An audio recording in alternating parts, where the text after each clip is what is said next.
Bom dia a todos. Gostava de começar por agradecer o amável convite para aqui estar hoje convosco, na pessoa do Sr. Orlando Carvalho. 3 anos depois, aqui estou e com muito gosto. Dado o tema da conferência, pareceu-me oportuno dizer-vos algumas palavras sobre o título da investigação científica A Harmonia Universal, procurando explicar como, na minha perspectiva, a investigação científica que se faz hoje, que se tem feito ao longo das últimas décadas e que se faz hoje, é importante para o esclarecimento espiritual da humanidade.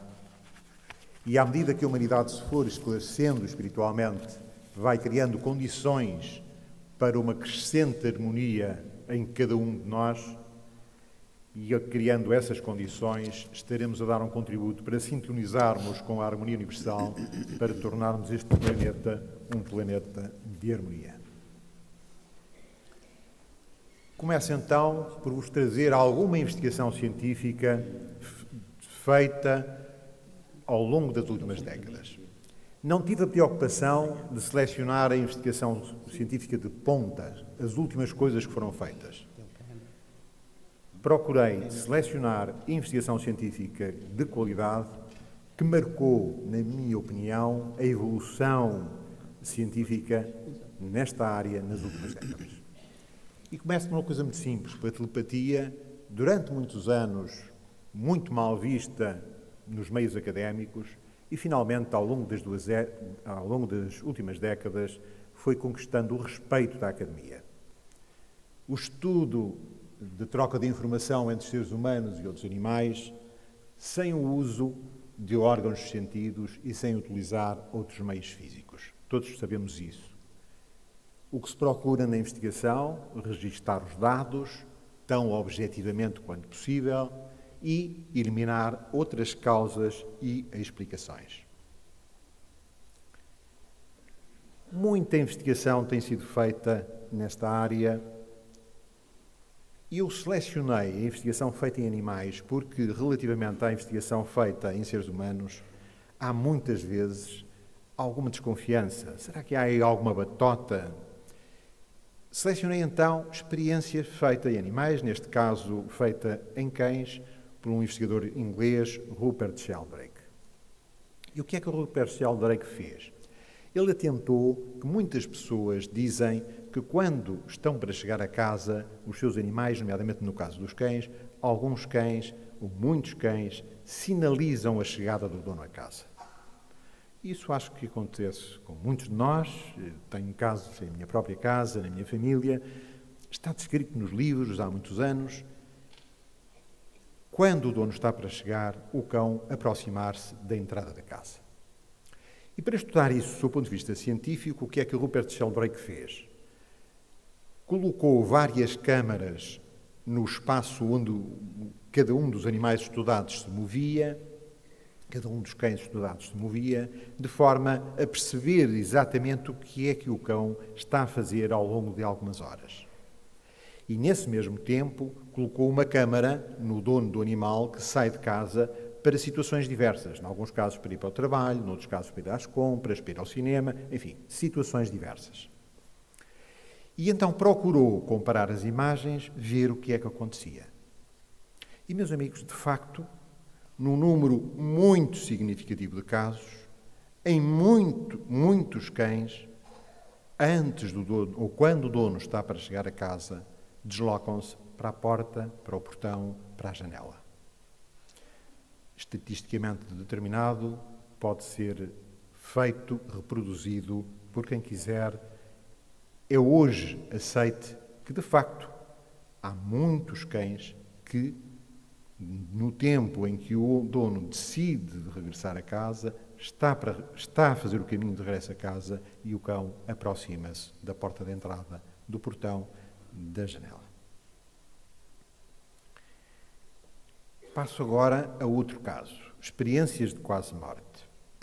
Situações estudadas em pessoas ressuscitadas, depois declaradas clinicamente mortas, durante alguns minutos, durante horas, durante dias, em alguns casos. Fruto de acidentes graves, fruto de doenças graves, em que as pessoas ficam numa situação de praticamente morte física. Também se descrevem estes casos em pessoas que, ao morrerem, contam, a partir do leito da morte, aquilo que vem, aquilo que está a acontecer à sua volta. E então, o que é que caracteriza as experiências de quadro de morte que foram começadas a ser estudadas de uma forma científica a partir da década de 60 do século passado pelo médico norte-americano Raymond Moody, mas que depois foram estudadas por muitos outros investigadores. O indivíduo começa por se ver fora do corpo físico, geralmente descreve-se que está a ver o seu próprio corpo físico, deitado na cama, sentado em qualquer sítio, deitado no bloco operatório.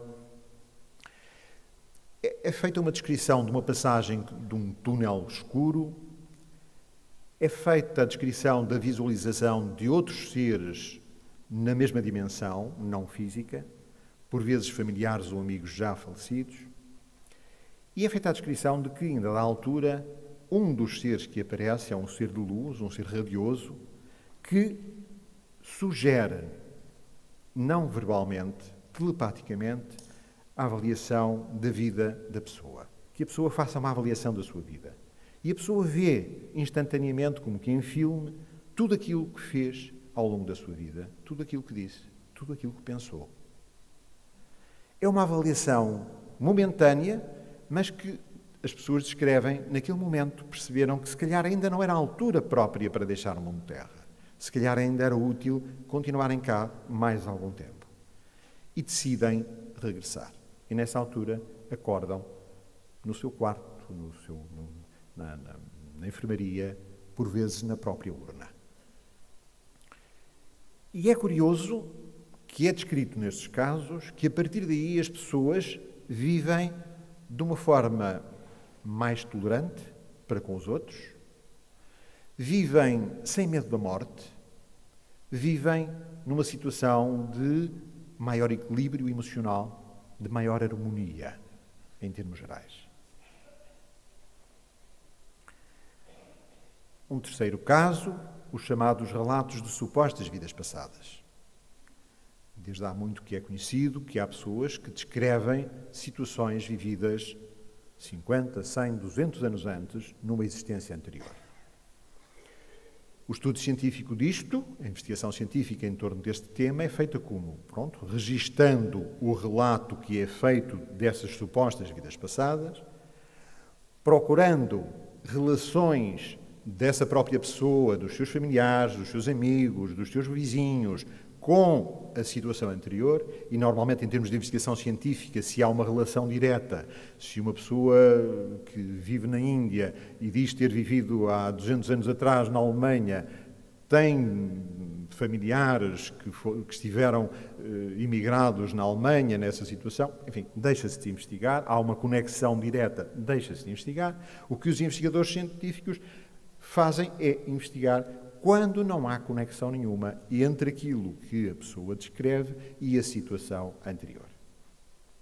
Depois de tudo isto bem estudado, então o que é que os investigadores fazem? Vão ao local referido como da existência anterior procurar registros físicos daquilo que foi relatado. O grande investigador nesta área foi o professor Ian Stevenson, que dedicou toda a sua carreira à investigação nesta área, ao esclarecimento nesta área, constituindo, na Universidade da Virgínia, em que era diretor do Departamento de Psiquiatria, uma equipa de psicólogos e psiquiatras que estudaram, têm vindo a estudar ao longo de décadas aquilo que acontece nestes casos. O professor Stevenson entendia que o homem adulto mente melhor que a criança é mais transparente naquilo que diz, e, portanto, entendeu estudar só crianças até aos 6 anos. E então tem estudado, ele já faleceu, mas a equipa dele tem estudado ao longo de décadas muitos e muitos casos relatados um pouco por todo o mundo. Estudaram já cerca de 3.000 casos. e o que é que então é descrito pelas pessoas que evocam supostas vidas passadas. Citam nomes, os seus nomes na existência anterior, dos pais, dos irmãos, da família em geral, dos colegas de trabalho, enfim. Descrevem objetos, acontecimentos, os locais onde viveram, cenas de onde trabalharam, cenas que aconteceram naquela época. Verbalizam, por vezes, palavras, termos, frases relacionadas com o assunto, muitas vezes da língua do país onde dizem ter existido, quando não aprenderam na existência atual, não aprenderam nada relacionado com essa língua. E foi-se verificando que, ao confirmar a existência de dados físicos, registros físicos da existência das pessoas, foi-se percebendo que havia realmente uma relação interessante daquilo que era dito com a realidade. Normalmente, essa relação é variável. Em alguns casos, 80% a 90% daquilo que é descrito pela criança verifica-se ser verdade. Em alguns outros casos, apenas 30% ou 40% é verdade. Mas não deixa de ser impressionante para a ciência oficial que haja um número relativamente elevado de casos, 3.000 casos estudados por esta equipa, e em que muitos deles são confirmados no local onde foi descrito o nascimento anterior, onde foi descrita a vivência anterior. Mas mais impressionante ainda é o facto de algumas dessas crianças terem defeitos de nascença que dizem corresponder a determinados acidentes na vida passada e ser confirmado, em alguns casos fotograficamente, que o indivíduo que realmente existiu com aquele nome, naquela cidade, naquele local, que viveu naquele local, tinha uma cicatriz em tudo semelhante à deformação que a criança apresenta à nascença. Estão milhares de casos estudados, 3.000, e destes 3.000 estão absolutamente confirmados 68%. O professor Stevenson foi um investigador de grande qualidade, numa área não muito tradicional, mas sempre foi muito respeitado pela academia. E vejamos, 68% são mais de 2.000 casos em que as crianças dizem: eu vivi acolá, chamei-me assim, a minha vida foi assim e assim assado, e depois se vai ao sítio e está confirmado que existiu essa pessoa, se chamou assim, teve esses pais, trabalhou assim. Eu direi que perante estas evidências é difícil, não há mais espaço à ciência oficial para dizer isso não existe. Não vale a pena gastarmos tempo com isso. De cada vez mais, as evidências da investigação científica que é feita obrigam a ciência oficial a estudar mais. Deixem-me dizer-lhes que, sobretudo depois do esclarecimento científico da situação, depois de se verificar que existiu aquele ser alguns anos antes, com aquelas características, muitas vezes colocando em contacto a criança com a família anterior, colocando as duas famílias em contacto, o que resulta é normalmente uma situação harmoniosa em torno da criança em que evoca a suposta vida passada na sua família e na família anterior. Ainda mais um exemplo: transcomunicação instrumental. Todos nós sabemos da existência de imagens, de imensas mensagens visuais, imagens e não só, sonoras, mensagens sonoras, de seres fisicamente mortos descritos ao longo da história da humanidade. Normalmente foram utilizados instrumentos mediúnicos, médiuns. Mas muitas vezes a humanidade se questionava, alguns investigadores questionavam: será possível um dia serem utilizados instrumentos eletrónicos e não pessoas? Porquê? Porque a pessoa pode aqui ou ali falhar, pode aqui ou ali ter uma tendência para fantasiar um pouco. Será que um dia isso é possível? Bem, não foi um cientista, mas foi um artista, Fredrik Jørgensen, um pintor sueco, que em dada fase da sua carreira resolveu fazer uma pequena incursão no cinema e estava a realizar um filme voltado para a natureza e, sobretudo, para os pássaros, para as aves, e resolveu, numa propriedade que tinha herdado no sul da Suécia, colocar um gravador de som durante a noite para gravar o som da floresta e, nomeadamente, a chilreada da passarada ao alvorecer, para depois utilizar como o som de fundo no seu filme. E quando no dia seguinte foi buscar o gravador, o Fredrik Jørgensen ficou surpreendido, porque no meio do som da floresta, das folhas, do vento e depois da chilreada dos pássaros, ele encontrou vozes, gravação de vozes. E ficou muito intrigado. Ele estava sozinho com a mulher na propriedade, a propriedade era grande, estava toda morada e, portanto, ninguém podia lá entrar. Como é que era possível aparecerem-lhe vozes gravadas no meio da sua floresta, da sua pequena floresta? Bom, resolveu então colocar o gravador mais algumas noites. E nos dias seguintes ia ouvir. E sempre apareciam vozes gravadas, até que à terceira ou quarta noite lhe apareceu a voz que ele identificou como da falecida mãe, tratando-o por Friedel, e era assim que ela normalmente o tratava, e falando de coisas que só ele e a mãe conheciam. O homem ficou desvairado. Mas o que é isto? Ele não acreditava em nada. Bem, mas resolveu tentar investigar o assunto e levou essas gravações à Universidade de Freiburg, onde ele sabia que havia um departamento de parapsicologia importante e que fazia investigação nestas áreas. Desde então, aquilo que hoje se chama transcomunicação instrumental tem vindo a ser estudado. Ele próprio, Jørgensen, dedicou os restantes anos da sua vida ao estudo daquilo que foi uma gravação casual de vozes, mas que depois se veio a verificar, há gravações de vozes e mensagens em aparelhos de rádio dessintonizados, fora de estação, onde faz com paciência, com algumas técnicas, pode chegar a um momento em que se conseguem ouvir algumas vozes, algumas mensagens, mas que estão hoje gravadas também a partir de aparelhos telefónicos, de aparelhos de fax e de computadores. Há mesmo algumas imagens gravadas, a gravação de algumas imagens de vídeo, embora de muito fraca qualidade. Estão hoje milhares de mensagens gravadas. Mas a ciência oficial sempre tem uma desconfiança grande em relação a estas situações. Mas, no entanto, a investigação vai progredindo e a verdade vai brilhando. E, neste caso, parece muito útil que alguns investigadores, nomeadamente o italiano Daniel Goulart, se tenham lembrado de adotar aqui as mesmas técnicas da acústica que são utilizadas quando, pelas polícias de investigação europeias e pelo FBI norte-americano, são utilizadas quando uma pessoa diz que não esteve no local de um crime, nega a sua presença no local do crime, mas há uma gravação onde aparece uma determinada voz que parece ser a sua.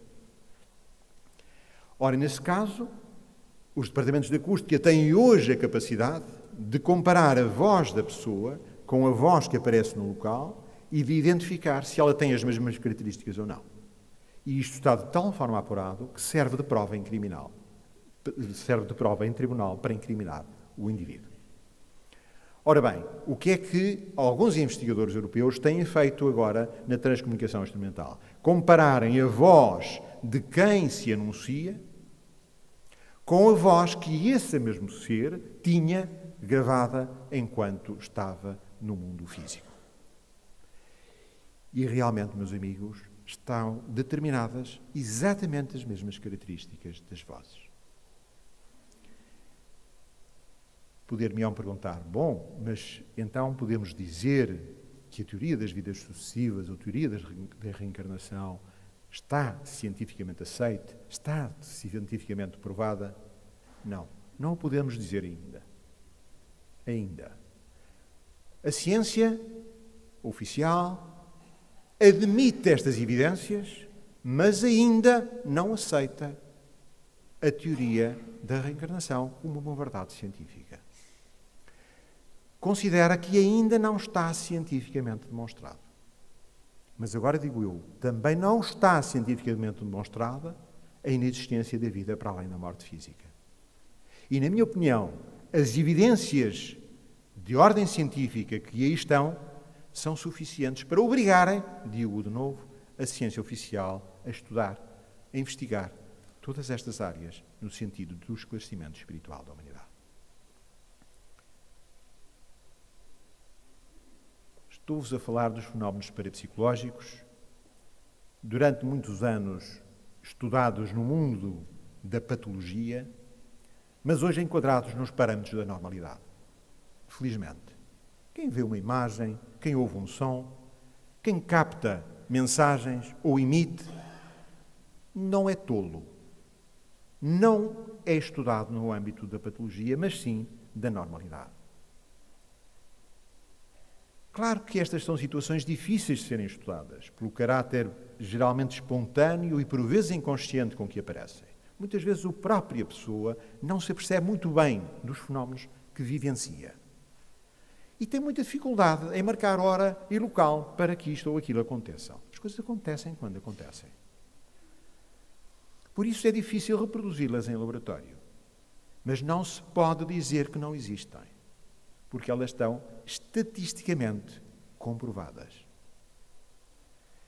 Há então necessidade de mais e melhor investigação científica de caráter multidisciplinar. Estes fenómenos hoje já não são estudados só pelo parapsicólogo ou só pelo psicólogo. Também pelo médico, pelo físico, pelo matemático, pelo filósofo, que congregam esforços no sentido de esclarecer a humanidade.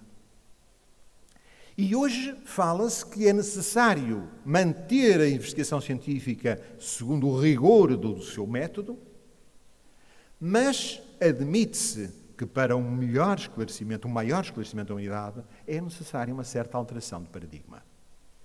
E vai sendo consensual de que o método científico tem que ser mais abrangente, holístico, admitindo experiências diretas de menor objetividade, mas que não é por isso que não existem. Existem e devem ser estudadas. Há algum consenso neste sentido.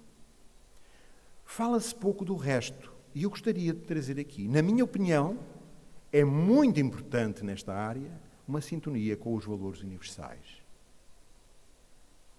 Para que a investigação nesta área seja frutuosa, é necessária autenticidade. O investigador não pode embriagar-se em tentar demonstrar que aquele é o caminho, desvirtuando um bocadinho os resultados que consegue. Tem que respeitar a verdade, de uma forma autêntica.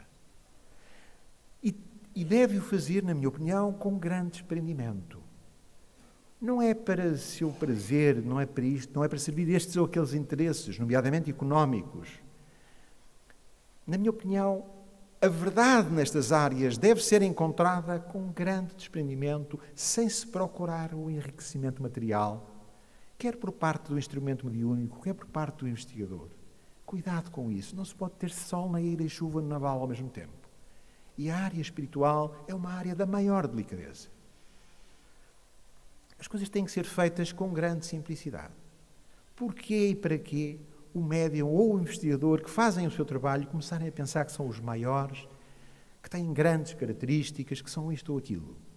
Somos todos iguais e podemos fazer um caminho bonito se nos colocamos com simplicidade ao serviço do outro, ao serviço do todo. Com sentido de desprendimento, com sentido de utilidade.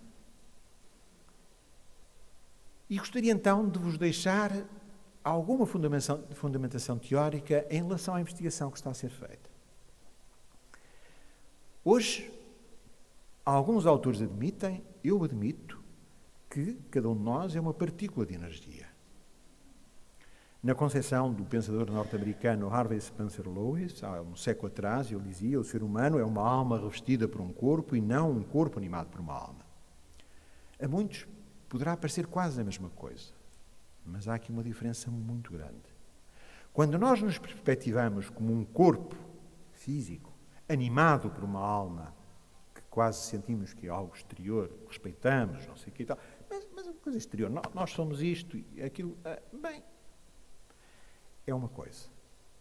Quando nós nos assumimos como uma alma, como uma partícula de energia, revestida temporariamente por um corpo físico, nós focamos-nos no que é energia, no que é espiritualidade. E então assumimos uma dimensão maior das coisas, menos ligada ao mundo material, mais abrangente, a visão espiritualista. Claro que a ciência viveu de costas voltadas para isto. Mas a mecânica quântica abriu janelas a uma explicação científica desta perspectiva. Na minha opinião, muito reforçada com a teoria das superstrings ou supercordas de John Schwartz e Michael Green. E o que é que dizem estes autores? Dizem que tudo é constituído por energia.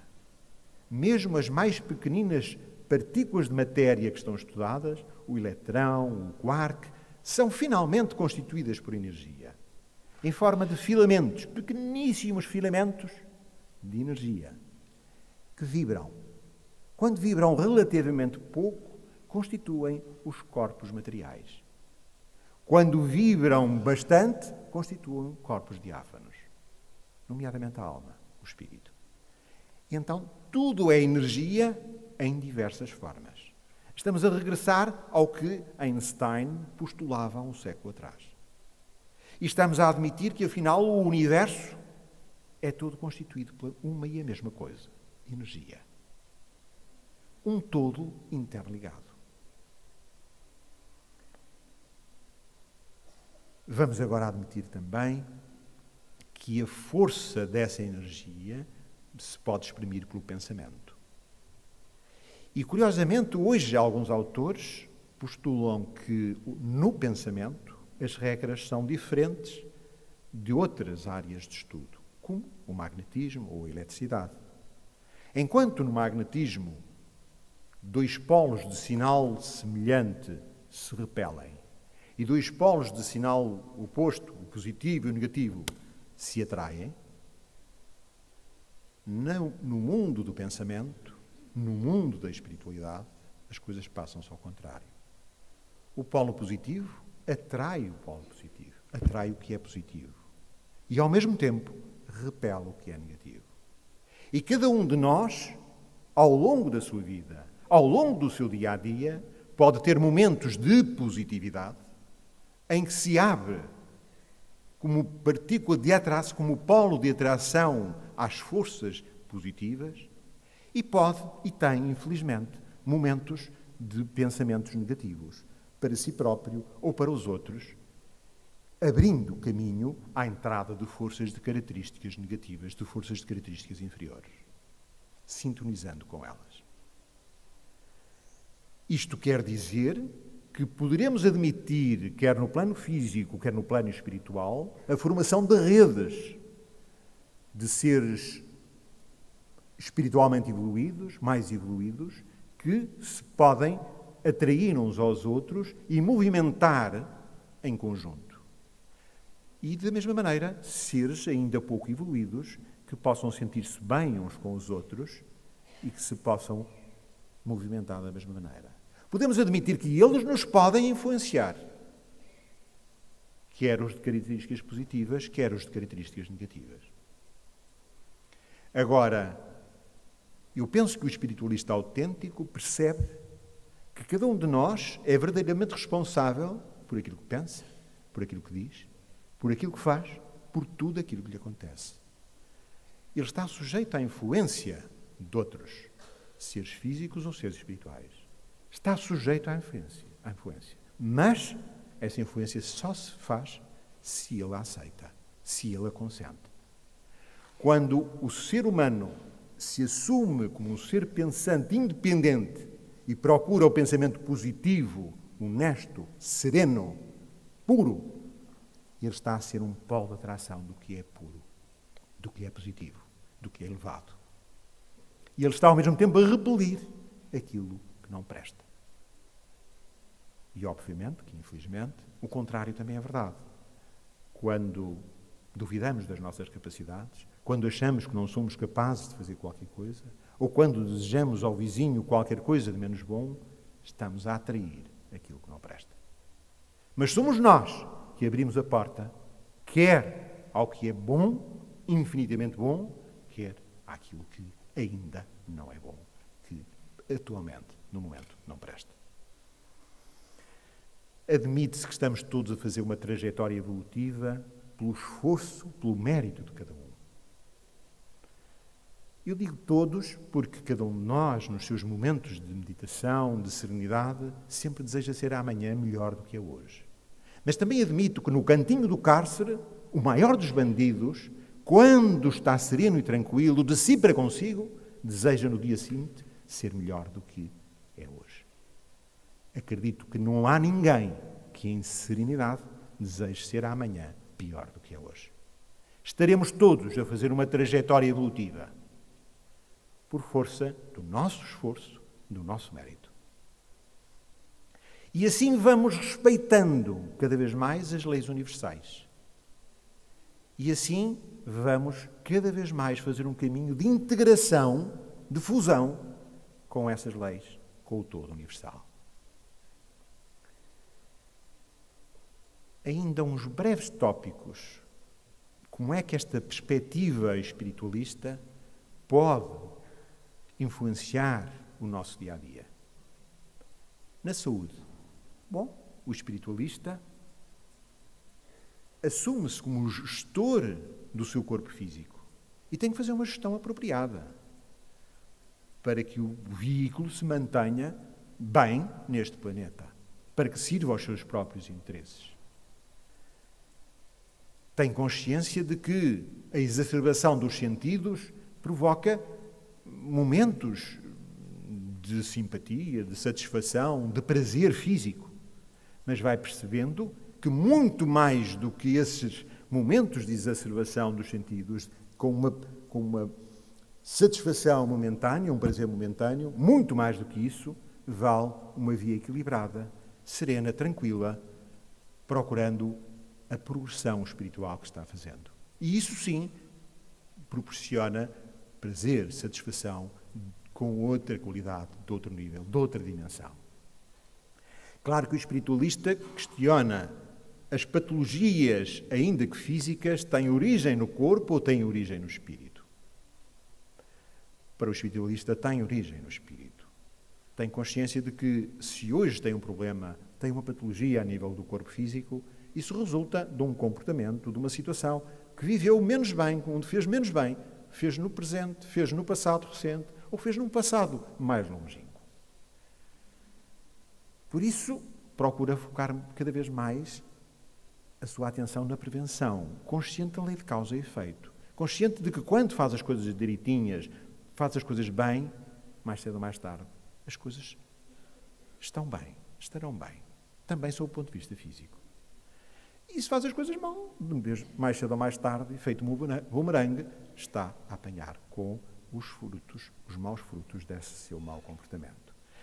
E então é o prazer do comportamento equilibrado. O espiritualista tem tendência a ter um comportamento equilibrado pelo prazer que tem disso. Não porque é obrigado, mas pelo prazer que tem. Pelo prazer que sente em se manter equilibrado, em se manter de acordo com as leis universais. Claro que para isto é importante ele conhecer-se. A vantagem do autoconhecimento é grande. A pessoa procurar, estão métodos de relaxamento, de meditação, para a pessoa ir ao encontro de si próprio, para a pessoa tentar perceber quem é, de onde vem, para onde vai, para onde quer ir, procurando estar de bem consigo, estar de bem com o outro, e estar bem com o todo. Há técnicas as mais diversas, eu respeito-as, não digo esta é melhor ou aquela. Cada um procura por si como se pode encontrar a si próprio, como pode perceber as vantagens de sintonizar com as leis universais já não porque a sociedade o obriga, já não porque a sua própria consciência o obriga, mas pelo prazer de se sentir em sintonia com a harmonia universal, com a inteligência universal, com a paz, com o amor universal. E deixem-me dizer-lhes que, apercebendo-nos de que há aqui uma trajetória evolutiva, talvez seja bom alguma reflexão diária, 5 ou 10 minutos por dia, em que possamos fazer aquilo que antigamente se chamava o exame de consciência diário. Não estará muito em moda atualmente, mas eu acho que é uma forma muito interessante de nós chegarmos ao fim do nosso dia e durante 5 ou 10 minutos podemos, de uma forma serena, pensarmos o que é que ao longo do dia de hoje eu fiz de que me envergonho. O que é que eu gostava verdadeiramente de não ter feito? E porquê é que eu fiz isso? O que é que aconteceu? Porquê? E como é que eu hei de fazer amanhã para, numa situação semelhante, não voltar a acontecer? O que é que eu tenho que corrigir? Onde é que eu tenho que limar esta minha aresta? E prometermos a nós próprios que nas 24 horas seguintes não vamos cometer esse erro outra vez. E ao fim de 24 horas dizemos, ora cá estou eu, cometi ou não cometi, fiz ou não fiz. E se fiz, como é que eu hei de fazer para amanhã então sim não conseguir que não aconteça, não cometer este erro? E meus amigos, quando o fazemos de uma forma serena, forte, pura, de intenção, pode demorar semanas, meses, anos, mas chega um momento em que nós sentimos que vencemos, que já não estamos em condições de cometer mais esse erro. Vencemos-nos a nós próprios, estamos melhores, estamos mais acima. E esses é que são os grandes prazeres do espiritualista, mais do que a exacerbação dos sentidos. E esse é que é o caminho do aperfeiçoamento. Esse é que é o caminho da espiritualidade. Deixem-me resumir em 3 pontos aquilo que vos trouxe aqui hoje. Na minha opinião, as muitas evidências da existência da vida para além da morte física aconselham um grande esforço da ciência que esclareça todos os fenómenos descritos e essa possibilidade, a possibilidade que a ciência vai admitindo da existência da vida para além da morte física. Não é razoável que um cientista hoje possa dizer isso não existe, não percamos tempo com isso. Não é mais razoável. É necessário que a ciência oficial se debruce, estude e assuma a sua obrigação de esclarecer a humanidade, de contribuir para o esclarecimento espiritual da humanidade. A via do autoaperfeiçoamento, pelo nosso esforço, sem proteções físicas, sem favores espirituais, o que contrariaria a justiça universal, acho que é algo que nós devemos de ter a nossa atenção. Pelo nosso esforço, pelo nosso mérito, não poderia ser de outra maneira. Eu tenho todo o respeito por quem invoca o alto. Mas deixem-me dizer-lhes, na minha opinião, nós só conseguimos quando conquistamos o direito para conseguir. Evocamos, desejamos, pedimos, mas a melhor maneira de pedirmos é arregaçarmos as mangas e pormos pés ao caminho, colocando a nossa energia naquilo que temos que fazer, ajudando os outros naquilo que lhes cabe a ser feito. E esse é o caminho em que nós vamos progredindo espiritualmente. E esse é o caminho em que nós vamos encontrando a luz. É o caminho em que nós vamos encontrando uma progressiva sintonia com a harmonia universal. Vamos nos sentindo cada vez mais partícula da harmonia universal, da paz universal. Essa é a paz em que eu acredito, muito mais do que a paz de Washington ou de Moscovo, do que a paz negociada pelos israelitas e pelos palestinianos.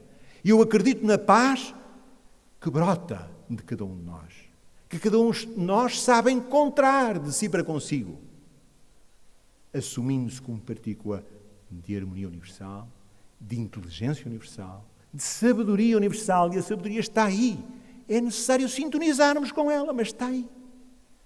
Até chegarmos ao patamar que eu considero superior. até nos sentirmos profundamente partícula de amor universal, sem qualquer interesse. Até somos capazes de olhar para aquele que nos tenta agredir e pensarmos: coitado, ainda não sabe mais, como é que eu posso ajudar? Até amarmos aquele que nos tenta agredir como a nós mesmos. Até amarmos a pedra da calçada como a nós mesmos. Aí somos, de facto, uma partícula da harmonia universal, uma partícula do todo universal, ou, se quiserem, uma partícula de Deus. Obrigado pela vossa atenção. Muito obrigado, Sr. Doutor Portela, pela sua apresentação.